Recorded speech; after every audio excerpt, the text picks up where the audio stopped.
Welcome to the Study Abroad for First Generation Students info meeting. My name is Genesis Herrera and I'm one of the regional advisors in the UC Santa Barbara Study Abroad office. Joining me today is Isaiah, a returnee from Spain, and Cyric, a returnee from Singapore, both of who are first generation college students, and they'll be sharing a bit about their experience abroad with you. And a special welcome to those of you who are not UCSB students. I'm so glad to know that all of you are here, and hopefully this session is just as informative for you all as it would be for our students at UCSB. The focus of this meeting is to talk about why you should study abroad, how you can achieve this goal, and tips for navigating what can seem like a complicated process. We will be covering the different types of programs offered, how finances and housing works, and of course, we'll be hearing from our returnee panelists. So let's start with the why. Why should you study abroad? Many of you are the first to have left your homes to go to college, and all of you, I'm sure, are feeling like you're missing out on a real year of college right now due to remote learning this year. So why leave? And my simple answer is because you could have your academics and your adventures all at the same time, and there is nothing quite that compares to the experience of studying abroad. Your UC campus isn't going anywhere, and your friends here aren't going anywhere unless they study abroad with you.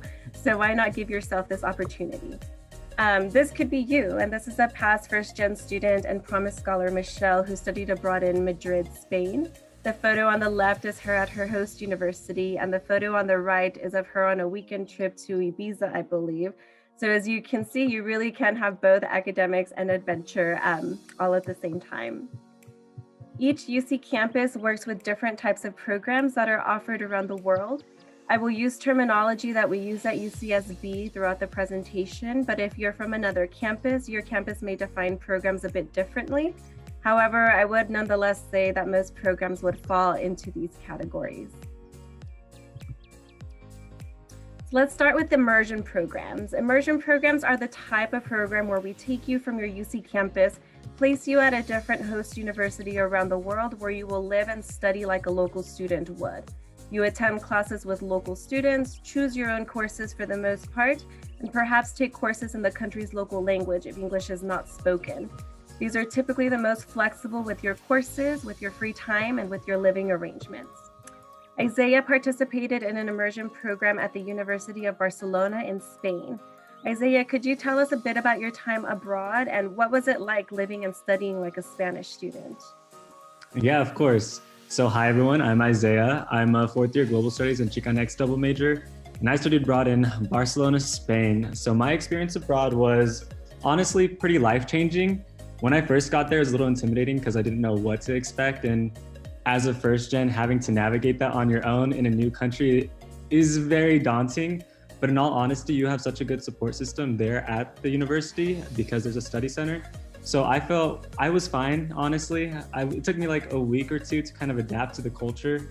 And then I also did a homestay. So that kind of helped me learn about the culture and the history of Spain and made me feel a part of the community. So my experience abroad was definitely life-changing and the best decision I made while in college. And why do you think students should study abroad at all? I mean, honestly, I think it's important to kind of grow as a person. And in order to do that, I think everyone needs to learn how to get out of their comfort zone. You know, there's always going to be fear with every initial thing we want to start, but we can't let that fear hold us back. And so I think studying abroad kind of helps broaden your horizon and gives you a new lens to look at the world from. Because I think in the US, we're so focused on work, but when you kind of leave and take a step back, you realize that there's so much more to life than just, you know, working and falling under this capitalist system that we live under in the US. Great, thank you. I'll have you share more throughout the presentation. Now let's hear from Cyric, who also participated in an immersion program at the National University of Singapore. Cyric, can you share a bit about your program in Singapore? Yeah, so hi everyone, I'm Cyric and I'm a third year Earth Science and Physical Geography double major. And I spent my entire second year in Singapore at the National University of Singapore. And I had truly the best time of my life and probably the highlight of my college experience. And in Singapore, I was able to really get out of my comfort zone. And in the beginning, I was really worried studying abroad for a year might be too long, leaving UCSB for a full year. But after going through the whole thing, I'm really glad I made the decision to go study abroad and even go for the full year. Yeah, and you did this as a second year student, which is, not as common as those who study abroad for a whole year later on. So I guess, do you have any advice for students who are afraid to take on kind of a program of that length? Yeah, so there are definitely like concerns and worries, but you really have to believe in yourself and start early and research the programs that really fit you. And if you do have a program in mind already, like go for it. Don't be afraid, because taking that first step will really change your life forever. Great, thank you. And again, you both will be able to share throughout the presentation, so I'll move on for now. So we just went over immersion programs, and the next programs I'm going to talk about are language and culture programs, which are really exactly what they sound like. If you're interested in learning or mastering a foreign language, what better way to learn it than in a country where it is spoken? These language programs can be fast-paced and intensive, but they are a great way to get a lot of language done in a shorter amount of time.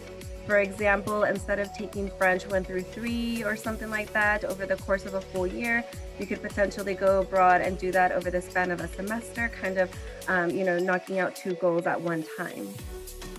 On the screen, you're seeing a past first-gen student, Angel, who participated in a language program in Japan. There are also special focus programs, which are the type where you go abroad to study a specific subject or have coursework built around a particular theme. These could be just with UC students or other international students. They can be held on an actual campus, at a study center, or at some kind of field station, or a mixture of housing throughout the program. So there's lots of different, of these special focus programs offered for all kinds of interests. UC construct programs, the ones where you may have seen like UC Center Madrid or UC Center Paris in the title, are basically special focus programs but are only for UC students. And courses would typically be in English regardless of where you're going. And of course, if you're going somewhere where English is not the local language, there's usually some kind of language class that's paired with the rest of your coursework. Courses will typically be held at UC study centers for these, not usually university campuses, but there are a few exceptions to that. And on the screen, you're seeing Brianna, who is a past first-gen student who did a special focus program in Thailand in which she studied public health. And it was more of a hands-on program with a lot of interaction with community members. So not your typical, classroom setting type of program. For those of you interested in more hands-on experiences, there are also internship-based programs where the bulk of your credits are coming from an internship experience. There are programs that have internships built in, and you can usually tell if an internship is built in based on the title. And in this case, you would be assisted throughout the application and pre-departure process with securing an internship with one of the companies or organizations that the program is partnering with. Or you can participate in an immersion program similar to the ones that Isaiah and Cyril participated in, and potentially find your internship once you arrive. In this case, it would work similarly to when you're, on your own campus looking for internships on your own campus with assistance from different, services available to you. You would hopefully have some assistance from your support staff on site, but it would be up to the student to look for and secure the internship if they're doing it kind of on top of their studies abroad. Keep in mind that if you're interested in studying in a country where English is not the local language, your internship may require a higher level of knowledge in their language, so just pay attention to details like that. Studying abroad itself is already so beneficial for your professional career, but interning while abroad adds a whole other layer to your experience that will definitely be beneficial when you are looking for that first job after graduation or applying to graduate school. Here you see a photo of Victoria, a first-gen student who studied abroad in Mexico in the Leadership in Social Justice and Public Policy program through UC EAP. She had an internship both in Mexico City for the fall term and in Sacramento for the UC Sacramento portion of the program. Just a reminder to everyone, the session is being recorded right now, so please keep your mics muted or you are consenting to being recorded, and this will be eventually placed online. And finally, there are research-based programs where, again, the bulk of your credits are coming from a research project or a paper that makes up most of your workload. Similar to internship programs, research components can either already be built into a study abroad program, or you can participate in an immersion program and participate in research with a faculty member from your host university. This is Joy, who participated in a field research program in Paris. She actually studied in Senegal for a fall semester where she also did research, and then went on to France for her second semester and did research there as well. She graduated last spring and is actually now back in France doing an English teaching program for this year. Housing arrangements will vary depending on what program you participate in. Some programs give you the option of living with a homestay or living in shared apartments or in residence halls with other students. And they would ask you, to give your preference, and then housing would be arranged for you before your arrival. Other programs may only have one option for living arrangements, either in shared apartments or residence halls with other students. And other programs may only have one option, which would be a homestay, and that's kind of it. You don't have any other choices. So housing really does depend on the program that you're going on, but you would be receiving kind of assistance with figuring out your housing regardless of what the arrangements would be. Isaiah and Sarek had different living arrangements on their program, so I'll have them share a bit about that. Isaiah, you can go first. Can you tell us about your homestay? Yeah, of course. So the housing experience abroad was a little challenging because I had to find my own housing on my own. So we had a 2-week time frame to find that. I got lucky and I found a homestay through my study center. So I got in contact with the lady in the red right there. Her name's Lola. And I had a meeting with her, and we sat down, just had a cup of coffee, and she liked me. She said, "You can live with me." And my rent was relatively cheap compared to most of the other students. I only paid 350 euros, and I was living on the top floor of an apartment building. So I had a beautiful view and my own room, and I had access to the entire house. I personally enjoyed my homestay experience because it helped with my language acquisition. Since I'm not a native Spanish speaker, she only spoke Spanish, so I was forced to speak the language as well. So it helped me grow comfortable speaking throughout the city when I was on my own and trying to figure out what it was I was gonna do and adventure, So for me, my homestay was by far the best experience of my time abroad, just because it kind of helped me grow comfortable with the culture and immersing myself into Spanish life. Wonderful. And what are you eating there in this picture? It looks good. Yeah, so she actually owns a house up the coast from Barcelona, and she took us there and she taught us how to make paella. So these two ladies right here are my friends that studied abroad with me, and she took us up there and she taught us how to make this dish. So it was nice, and it was right before we were leaving to go back home. So it's a special moment for me. All right, thank you. And if you have questions about housing right now, please put them into the chat. Otherwise, save them for the end for our Q&A session. Cyril, could you tell us about your housing? And I know this is not your exact dorm that you were in, but it is a NUS residence hall room. So what was it like living in your housing arrangements? Yeah, so I was also able to very luckily get a student housing on the campus itself. And it kind of looks like this in the picture, but I was able to get a newer ones, and it was a single room, which is really different from UC campus housing. And the rent was relatively cheap too, which is $2,000 for about 4 months. And in this resident hall, I was able to meet people from all over the world, because my housemates were from like Europe, like Sweden, Norway, and I also had some American exchange friends. So within the student housing, I was able to meet not only exchange students, but also maybe even some local Singaporean students. And what did you do for your meals living in the residence halls? Were they provided or were they on your own? So for NUS, different housing situations have different meal plans, but for mine, there were no meal plans included. So I had to dine out every meal, but luckily in Singapore, each meal in like the cafeterias weren't too expensive. So. Great, that's good to hear. All right, again, if you have questions about this, please hold them to the end or put them in the chat box. We've gone through a lot of information about why you should study abroad and the types of programs you could participate in. So now let's talk about how to make this happen. And I know that it can seem overwhelming, but your campus study abroad advisors are here to help you narrow down your options.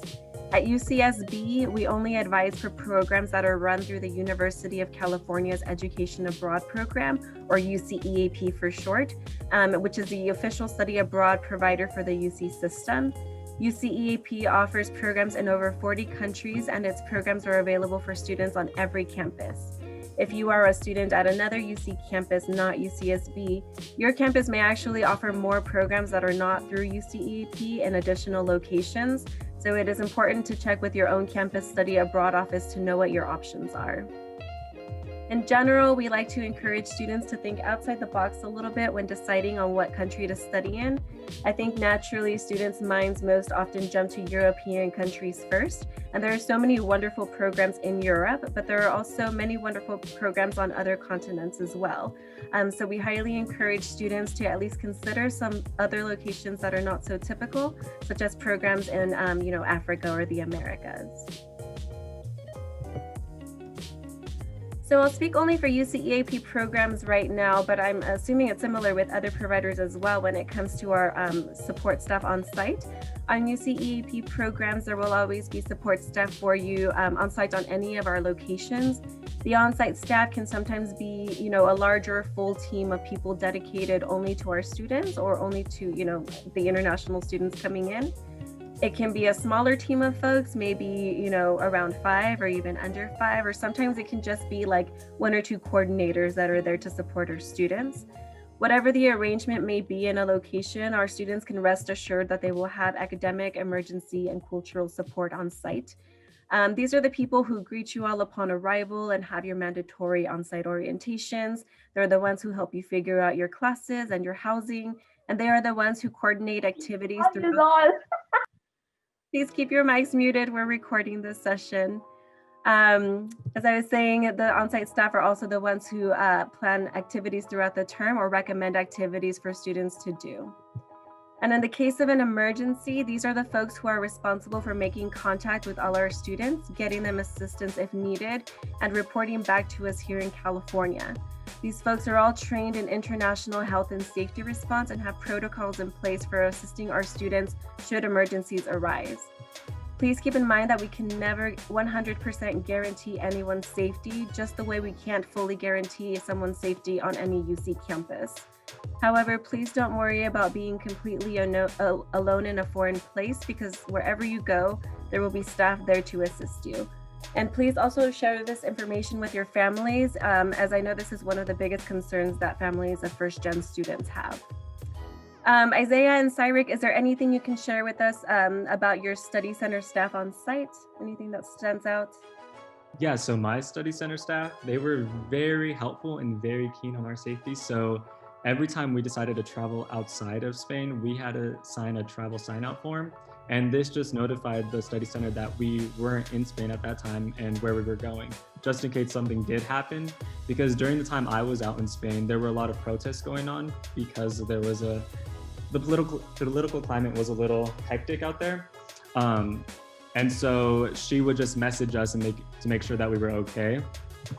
So I would recommend, just when you do travel, just sign that out, just so your study center knows where you are, just in case something does happen, because things happen in the world, So just be extra cautious. Thanks. Cyric, anything that stands out about your study center? Our study center was also pretty similar to Isaiah's. We do have to travel, sign a travel sign out wherever we go. And besides from just traveling, we also had academic support for exchange students, and also there were also cultural events too. So yeah. What were some of the cultural events that they had? For example, during Chinese New Year, they invited exchange students to participate in traditional activities, and also there were also another event where just all the UC students from all different campuses came together and just hung out and played games. Great, that sounds awesome. Yeah, sometimes they organize also like trips in the city or even excursions outside the city. Whenever you have these optional things, during your program, definitely take advantage of them and go because most of the times you are already paying for them through your fees. So do take advantage of the things that your coordinators on site will plan for you all. Now, I know some of you may be wondering, how do I pay for something like this? And the good news is that if you receive financial aid to attend your UC campus, then you can use that financial aid to participate in study abroad programs. Additionally, students can apply for various scholarships for study abroad. So talk to your study abroad advisors at your campus for more information on how your financial aid is transferred over and about available scholarships. The cost of study abroad can be the same as being on your campus. The program could cost a bit more, or sometimes the programs can even cost less than being at your university. The sooner that you start planning your study abroad, the more you can plan out your finances to ensure that you can afford the program you want to go on. And Isaiah and Syra, could you also share with us a bit about how you financed your programs abroad? Yeah, of course. So I'm also a financial aid recipient. So my financial aid was repackaged and went with me abroad. But I'm also a scholarship recipient. So that helped alleviate some of the cost while abroad. And since I decided to study abroad for the year, my tuition and the cost of attending University of Barcelona was covered completely by my financial aid. So the scholarship that I received helped with my personal expenses, such as rent and food. So it did help me a lot while I was abroad. So I didn't have to spend so much of my own money because I had the resources there. So same as Isaiah, I also received financial aid, and that was also repackaged when I went to Singapore. And that also applied to a few different scholarships and got the Promise Scholarship. And with the scholarship, it was able to cover my student residence fees, and which helped a lot. And also it covered some of my personal fees as well. Did both of you, I guess, either of you can respond, still have kind of funds left over to do some fun stuff while you were there? Or were you kind of pretty, on a pretty tight crunch with funds? For me, at least, I did have some funds left over for traveling. So with the funds left over, I was able to travel for like Thailand for a week and spent more money on food. I definitely had a sufficient amount of funds to travel. I think I went over 12 countries while I was abroad. And so there was definitely a lot of room for me to kind of adventure out and explore other countries outside of Spain with the help of my financial aid and scholarship. Great, that is good to hear. I asked that, and I'm glad that they were able to have funding left over, but do keep in mind that your financial aid is packaged in a way to only meet the cost of the program, and so basically your cost of attendance and not so much your leisure travel. But because you can sometimes save money depending on the program you're going on as compared to your UC campus, I think this is how students can sometimes manage to have funds left over to do more of the fun things that they want to do on their own. So if you already know you want to study abroad, definitely start planning now. If you work and receive financial aid now, try to put some aside if you plan to study abroad in the future, just so that again, once you get there, you will receive your normal financial aid, but so that you can have kind of a cushion of funds for some of the funner things as well.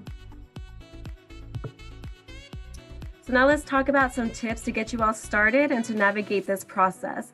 The first thing you should do is visit your UC campus's Study Abroad website to learn more about the programs that they offer. Again, please keep in mind that while UC EAP programs are available to students on each campus, your campus may have more study abroad options outside of UC EAP.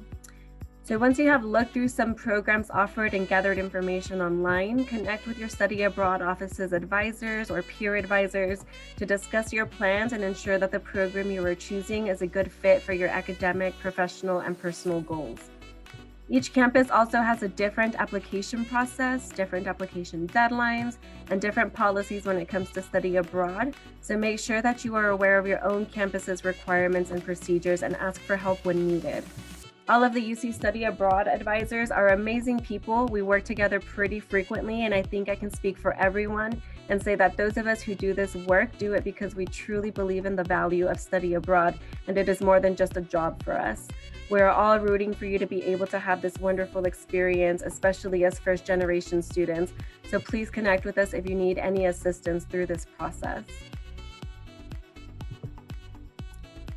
Next thing you should do is to plan your study abroad program based on what you want or need to take during that term. You can choose a program that offers courses for your major, your minor, for GEs, elective units, or none of the above, and instead you go abroad to participate in an internship or research opportunity or a hands-on field program. Regardless of what you are planning to do, consult your plans with your academic advisors, so both your major advisors and your college advisors. It works differently on every campus, but academic advisors usually have to give some kind of approval before students go abroad. So talk to your study abroad office about what this process is like for your campus, or if you don't know who your advisors are. Start planning as early as possible so that you can ensure you will graduate on time. Speaking for UCSB only right now, we actually find that graduation rates for students who have studied abroad are actually higher than those who do not study abroad. So it definitely doesn't have to be a hindrance on your academic progress. However, please note that studying abroad as a 5th year is also an option, and I believe each UC campus allows it. If for whatever reason you're not able to go abroad during your first 4 years, you can still study abroad during the summer, fall, or full year following your 4th year. I myself did this as an undergrad.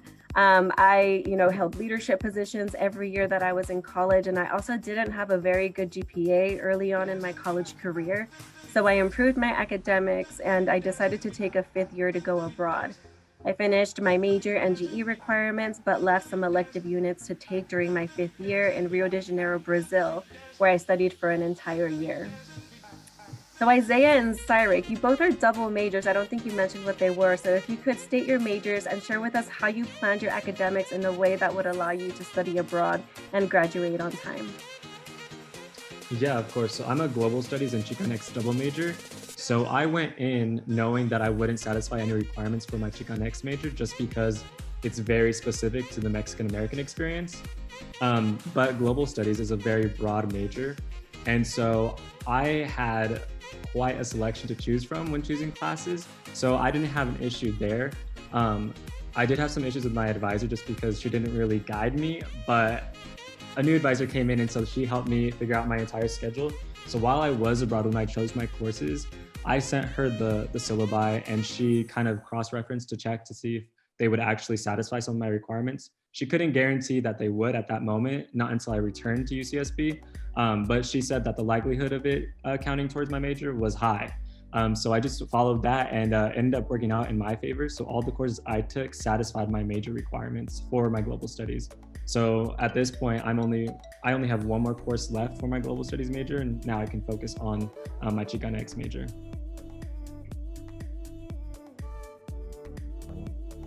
For me, I am an earth science and physical geography major. And since NUS doesn't have an earth science department, I mainly took geography courses. And with very careful planning and talking with your advisors, I was able to take about 5 geography courses in the full year, and also 2 GE courses. So rather than just fulfilling both of my major requirements, I also did some GE credits as well. So when I came back this year, I didn't really have to stress not being able to finish either one of the majors on time because I already did some GEs and a little bit for both of my majors while abroad too. That's wonderful to hear. Thank you both. Hang tight, y'all. We're almost done. When it comes to figuring out your finances, the first thing that you should do is figure out how much your program costs. If you're unsure or can't find the cost, contact your campus study abroad office to ask, where to find that information. Many campus study abroad offices work closely with your financial aid offices and can even provide estimates for what your aid package would look like on the program that you are applying for. If your financial aid office does not provide estimates, contact your study abroad office to ask what other resources may be available to you to help you figure all of this stuff out. And while we do wish that all programs were affordable for every single student, the reality is that students have very different backgrounds and different financial situations with different financial aid packages. So unfortunately, some of the programs offered will be more expensive than that given term at your UC campus. So it's important that you know whether or not you'll be able to afford it. Of course, we encourage all students to apply to as many scholarships as possible. And I think each study abroad office provides lots of scholarship information. But remember that scholarships are never guaranteed. So it's important that you pick a program that you can afford, that even if you do not receive the scholarships that you apply for.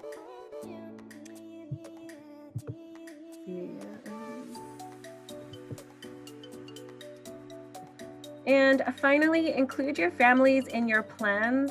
This is an even more new concept for them than it is for you, and I'm sure they will have lots of questions and concerns. Some of your loved ones may have never had the chance to travel, let alone study abroad. So you studying abroad may also be a way for them to explore the world vicariously through you.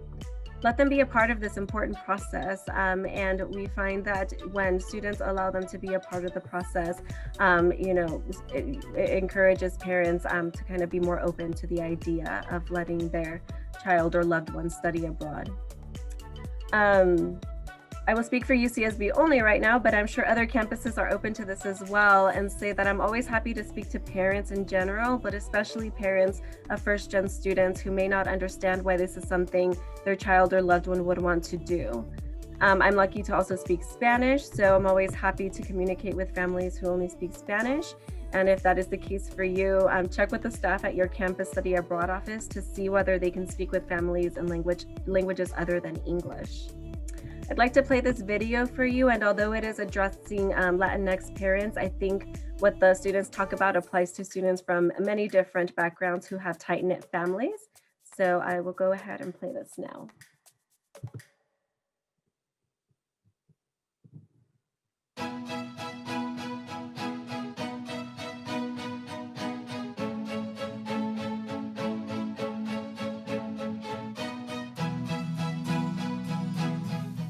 It was difficult to talk to my family about studying abroad, just because I'm the first person in my family, not only like my immediate family, but even from like my second cousins, like my extended family, to study abroad. So no one had really done that, and no one in my family had gone to Europe either. So my mom just thought it was really far, which it is.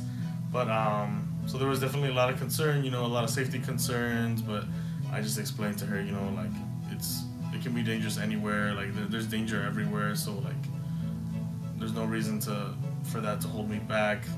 But there is this, like, with Latinos, there is this like feeling of not wanting to leave the nest. Like, your parents don't want you to leave the nest. Your family doesn't want you to leave the nest because they're afraid. But so that was definitely just a struggle. My mom, I can see it. Like I can see the concern in her eyes. But once I was over there, I would talk to her every week, and after a couple weeks, she saw that I was comfortable and I was happy over there, so she definitely felt more relaxed, and it was more like a moment of relief for her. I actually wasn't very concerned about telling my parents that I was going to study abroad, just because I think they knew that I always had that idea in my mind, and they've always been very supportive. They're always told me tienes que ver el mundo, salir de casa, just explore new things. So in that aspect, I really appreciate my parents, because they were very 100% supportive about the entire process, about me going abroad. I did have some personal challenges in terms of family about going abroad, mostly because I think coming from a Latino household, we're very close. They know everything about me. I know everything that's going on with my parents. We talk multiple times a week. Where I live in Santa Barbara, but we are still very much a united family. And so that was kind of my worry, that I'm gonna go abroad. And I feel like I've always had a very special role in the household. So I was a little worried about going abroad for such a long period of time. That was a little bit difficult. My parents nobody in my family studied abroad in Europe. They either went in South America or some other places, but never Europe. And they were a little bit scared because of all the terrorist attacks and the fact that I'm Jewish. and just all these things. But when I got there, it wasn't at all like how they described it. It was just a normal place like anywhere else. So my parents are both from Mexico. They've been here for most of their lives, but very rooted in our Mexican culture. Telling them was actually a little simpler than I thought, only because I did it via FaceTime. Figured that would be my best bet. And I also told them right after my sister got back from her abroad trip, so I was a little nervous that they would react, shocked, a little scared. And I also did tell them after I got accepted into the program, so when I told them, it was more of a, this is happening and it's, official, as opposed to telling them before where I could have, gotten my mind changed or something could have been different. But telling them, my mom was shocked, but nonetheless supportive. Always my parents have supported me in my decisions, and as long as it's for my benefit, they were all for it.